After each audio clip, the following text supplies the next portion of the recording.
Well, let me see what you guys think about this. You know, Metallica, new record. You guys have not heard it. We played a little. We played a little of it, and it was like, all right, you know. Have they done a record since Master of Puppets? So Michael said we only need 3 records. What are your 3? Kill 'Em All, Ride the Lightning, and Master of Puppets. See, I'll take Injustice personally, but and I like the Blackout. You know what? I'm a Metallica honk. I'm the guy. I am the guy that will absolutely tell you, well, you know what? If you listen to My World on fucking Saint Anger, there's some good moments there. You know, I am a total Metallica honk. I like them. No, it's really not. I'm just. Wait a minute. It's Saint Anger. I thought it was Street Anger. It's Saint Anger. Well, ST, I thought that was the abbreviation. For you know street. What? I'm going to go back and re-listen to that. That may change my opinion. That might change your opinion? Yeah. That's not Street Anger? Yeah. It might be Saint Anger. That might be different. You thought it was a rap album. Yeah. You thought it was Street Anger. Montenegro, please. But what my question that I have is, even if this album is great, which I'm not willing to say, having listened to it twice today, I'm not willing to say it's great. I'm willing to say it's good. It's definitely, as Metallica goes, it's the best since the Black Album. So you could put that is the biggest compliment you can actually say. Yeah. Sure. The Black Album was a great record. I like the Black Album. First of all, I don't see colors. I just see album. I didn't mean to go all racial there. Yeah. It's the best since Black the African American album. Black Sabbath matters. But the question is it too late? No, it's not even midnight, I don't think. No, I don't mean tonight. Oh, okay. I mean, is for what, Chris? have they waited too long to be good? Oh. I mean, it's been fucking 25 years. Right? No, I don't think so. The fact that we know who Metallica is, as long as they put something out that is worth listening to, then it has a potential to be good. I don't think that it's too late. Will people get as excited about it? I'm not really sure. Because I've not. Everybody asked me, have you listened to the Metallica yet? I'm like, no, because I don't care. No, right. It rocks. What do you care about? New Watchers. Seriously. The New Watchers, beer. Hold on. Now, right now, let's change this. I don't want to hijack your thing. But please do. Of new bands coming out with music, what bands are you excited about new music coming from? Of new bands? Yeah. Any band. New band, old band, whatever. I'm going to name bands, but you won't know them. 1,000 Mods. Okay. 1,000 Mods is... you will love them, Rob. Really? Oh, my God. Check them out. I'm going to play some here in a little while. Okay. 1,000 Mods. They fucking slay. Love the New Watchers. Love the New Watchers. What is the bands you're waiting for something new to come from? Who do you compare them to? Oh, boy. Well, hold on. I really don't. The New Testament. New Testament's good, but that's not a new band. That's not a new you're band. You're talking about a band coming up? Old band, whatever. Is there anything coming out that you're really... out right now. I will, because Michael and I talk about this all the time because we're crabby old bastards that basically buy reissues. Okay. One of the things from hosting Loud, Drunk, and Angry is I force myself to go out and try to find bands that are newer, that has music, that play music that I don't want to just shut off. Okay. And I tell you what, and I'm not getting any payment or promotion. Ripple Music. Ripple's great. They have some solid fucking bands on there that I really dig. Mm-hmm. Because I'm not ready to shut it down and be an old cunt. Yeah. I am. I continuously strive to find something new that pulls me in. And it's harder and harder to find that. Agreed. Well, and as far as the new stuff, it's weird because the new stuff that I look for is from a very specific genre of music. Right. And I don't look for new stuff really from thrash. I mean, there's some thrash bands that I like, Municipal Waste or Havoc or whatever. There's bands that I like, but the style that I like these days that's really captured me is what we're talking about with like the Watchers, that COC kind of stoner metal trouble thing. Trouble-ish, here's what sells me on any of it. It's the vocals. Yeah. You can have a band that sounds amazing and then the lead singer starts it ruins it. And it ruins it. That's why I love I'll take one. That's why I love bands that have great vocalists, much like American Dog. Sure. We want those silky smooth vocals. Sometimes you eat the pussy. Sometimes the pussy eats you. But yeah, there are certain songs that lend themselves to certain vocalists. Right. And I fucking love band, and I don't care if it can be a shitty recording, but I need a solid vocalist. Okay. That's where you get the energy from. You need to feel the energy of the song in order to feel the feeling that the song's going to deliver to you, no matter what the genre is or any of that. Randy's getting deep here. If you get the feeling of true emotion from a song, then it's going to captivate you, and you're going to like it, and you're going to want it. Is your mic on? No, nobody can hear. That's what Corey said. I can't hear Randy. Nobody can hear Randy. So we all win. It's a win-win situation right here on the Classic Metal Show. Damn. Dave's not here, man. Okay, that's what we're trying to say. Well, I don't know. I mean, there are bands that are out there. There are new, like, they're not even new necessarily, but there's bands that people just haven't discovered that I'm really into. That's the thing that it's almost back to like almost a regional thing. It really is. And when I find, like, you turn me on to Spiral Arms right. and the Watchers, I'm like, how many more of these bands are out there that I haven't found yet? Right. Well, I'm going to turn you on to 1,000 Mods. That's one of my, I'll say it now, even though it's a month away, top 10 in my fucking countdown for the year. And nobody's heard of this band. Is it out yet, or it's is it out? coming out? I think it's out. I think it's out. Where are they? I have no idea. It's some public. Look, Kokomo, Indiana. Rob will tell you as well as I'll tell you. When you're in this world, you get 10,000 fucking download links a week. Yeah, and you don't download 10 of them. Yeah, you just kind of look at the picture. Maybe it says a lot of times it has that RIYL, which somehow means something like they're related to link, they're related to this band or that band or that band, like their sound is similar to them. Yeah, you see that and you look and you're like, well, do I like those bands? This 1,000 Mods, their album cover is shit. The press release was shit. And I accidentally downloaded it. I didn't download it on purpose. It was one of those that I went to delete and I hit the wrong button and I fucking hit the button and it started downloading. So I downloaded it and I was like, well, let me see what this is. So I just popped it on and I was like, motherfuck, is this great? Hello. You know, and it's definitely stoner metal. It's definitely metal, not rock. It's called 1,000 Mods, and it's definitely in my top 10 for the year. No question. Might even be top 5. I played a shit out of it. So you threw your net out there, Aiken. Yeah. And it just happened to fucking swim through. It was total luck. Just by accident. Yeah, that I stumbled into this band.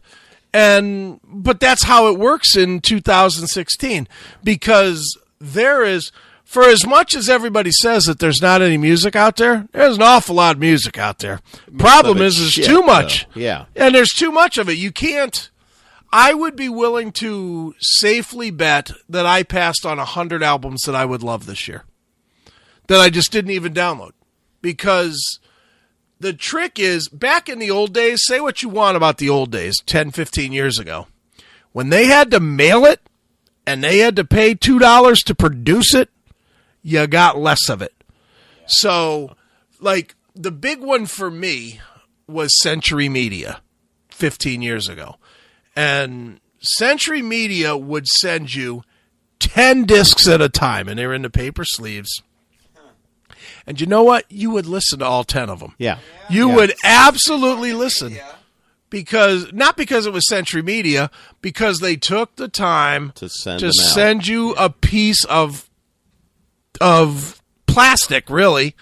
You know, that's really what it was. And so when American Dog mailed you all that shit in the mail, you actually had to listen to it. Well, and that's a true story. Even now, I'll be honest, I don't even have anything to play CDs on now. You don't get hard media anymore. Yeah, I get some. Lord knows I gave you all a fucking Motley Crue tonight. But, you know, I get some, but I don't have a way to really... I could listen to it on any one of these computers. They all have drives. You don't have a CD player. Yeah, I don't have a stereo anywhere anymore, and I don't want one. You know, I am every band's nightmare because I don't. All those books that are right there next to your head, Michael, those are my CDs, but most of them are DVDs. I have literally 200 actual store-bought CDs. All the rest of those books are DVDs with 50 albums apiece on them. It's a ridiculous amount of music. I have something like seven terabytes over there. Yeah. This is a 4 terabyte drive right here that's almost full. I have so much fucking music I couldn't listen to it in two lifetimes. And I don't know, I don't know what's good or what's bad.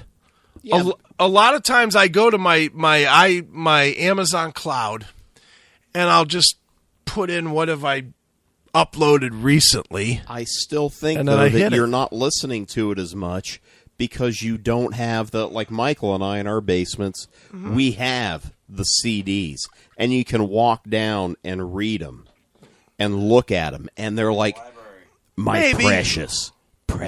But you look through and go, I'm going to play this, I'm going to play that. It's the physical act of pulling shit out and playing it. I don't know. I don't know. For me, I don't think so. I agree with him 100%. Well, which is fine. For some people, that's that way, but I've never been a collector. I mean, you guys know I've met every band under the sun. Literally from Metallica to fucking Joe's fucking bullshit band. I've met Bret Michaels. I mean, I've literally met them all. I've seen Randy's band play, for God's sakes. I've seen them all. I've seen every shit band there is, and I've seen all the way up to the top. And I'm at this point at 7 autographs. 7. I have the 4 guys from Pantera. Somewhere up here is a picture of Damage Plan that's all signed up. You make acquaintances with somebody, you're like, hey, how you doing, dude? Well, no, I just don't collect. Right. I don't collect. See, I do my thing where I'm professional, and then after that, I always, especially if I have it on vinyl. Okay, now I've been professional.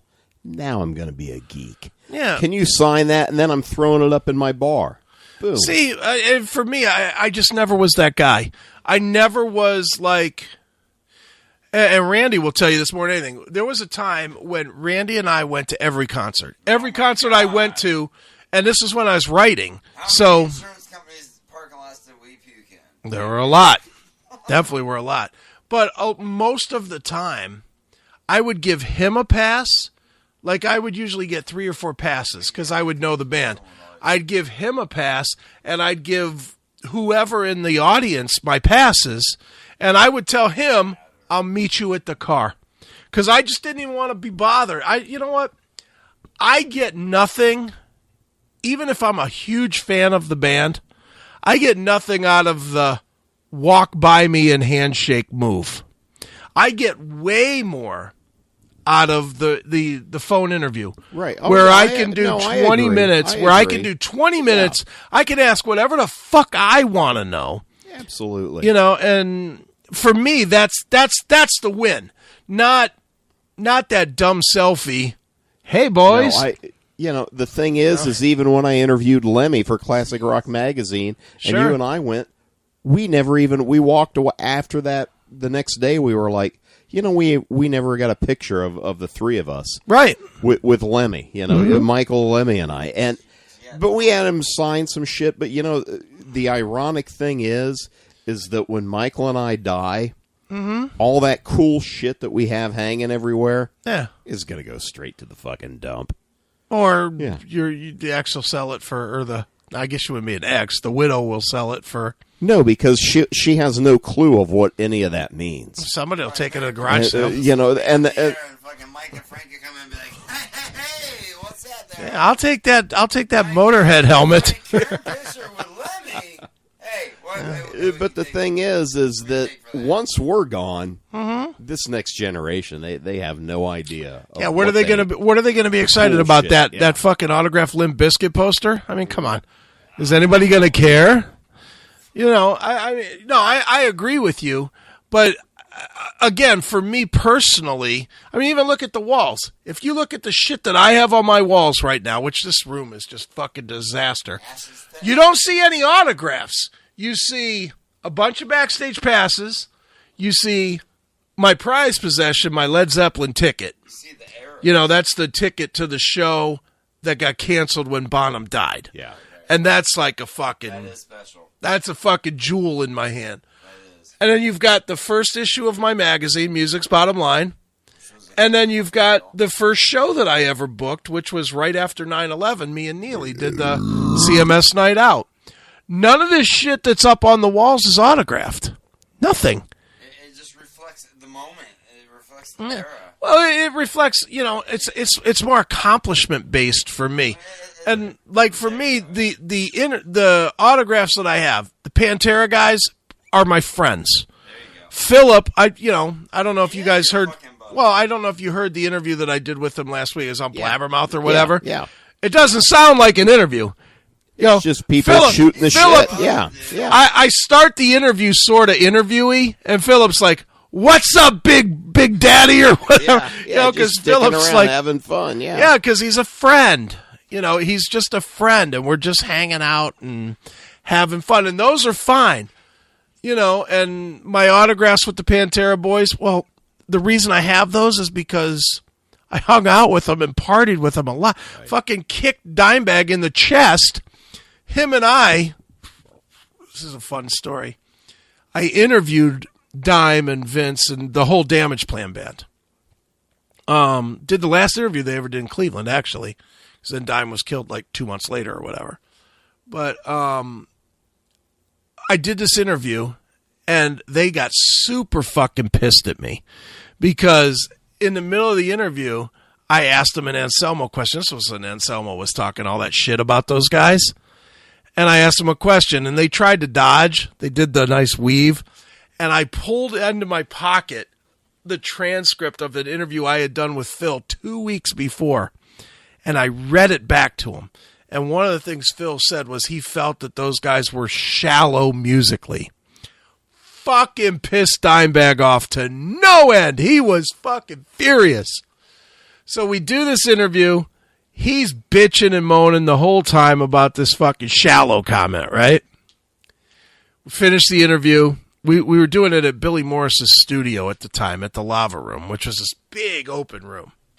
And they were sitting on stools. I was sitting on a great big old giant amp because we ran out of stools. So I was sitting on this amp and doing the interview. So Dimebag comes over to me after, and he knows me, and he's like, "Bro, what the fuck is wrong with you?" And I was like, "What do you mean? What? I got one, dude. I'm good." But so he goes to me, he's like, "What the fuck is wrong with you asking shit like that?" I was like, "Dude, what do you want me to do? I'm doing my fucking job, right?" Dime goes to the other end of the fucking studio, and he finds another giant amp. And forgive me for not knowing anything about equipment, but I don't. But it's a big amp, big enough to stand on. He pulls it over from the other end of the studio to where my amp is. And he goes, "We're going to settle this like men." And I was like, "Okay." And he climbs up on top of the amp. And he tells me to get on top of the amp. And he gets into fucking Karate Kid. He's like, whoa! And he's like, and I'm looking at him like, what the fuck? And he's like, get up there and do this. He's like, we're going to fight to the death. And I was like, okay. And he's like, I'm going to count down from 3 and then we're going to kick. And I was like, okay. And I looked at him, and Dime's a little guy. I mean, Dime was maybe 150 pounds soaking wet. and I looked at Dimebag and I said, okay, dude, but I swear to God, I'm going to fucking kick you. And so he counts down 3, 2, 1, and the both of us fucking boot each other in the chest. Boom! We both go falling off these speakers onto the floor. And as you can imagine, everybody goes running over to Dimebag to make sure he's okay. I'm just laying there on the floor, you know. And I get up, and Dimebag just comes over and goes, okay, bro, you earned your merit. And then he walked away. But it's, and the funny thing is Vince was filming it, and that's why I actually had to sign releases and shit. It was supposed to be in Dime Vision 2, but it still hasn't come out. I hope at some point it does come out. Next one, yeah. Because it is Dimebag kicking a fat guy off a fucking speaker, you know? Which that's a funny fucking video. I mean, I don't care if I'm the butt of the joke. That's a funny fucking video, and I'd be okay to be in that video. I was in Pantera 3, the Watch 'Em Go video. There's like 1 second that you could. I mean, it's just kind of a passing shot, but I was in the 3 video, and I would love to be in. And like I said, they just released this week. They released like this teaser video, and they're not saying what it is, but it's all new video. And one of the videos was that one where everybody where everybody's banging on the windows and chanting Pantera, Pantera. Like back with Anthrax and no, this is at the Record Exchange. Oh my God! I hope that someone edits together tonight all the belches and beer can openings on the Tonight Show. I'm sure they will. Make sure you check out the No Bakes, man. He's like, yeah, he's my fucking dad. Tell me about No Bake cookies. I didn't tell him anything.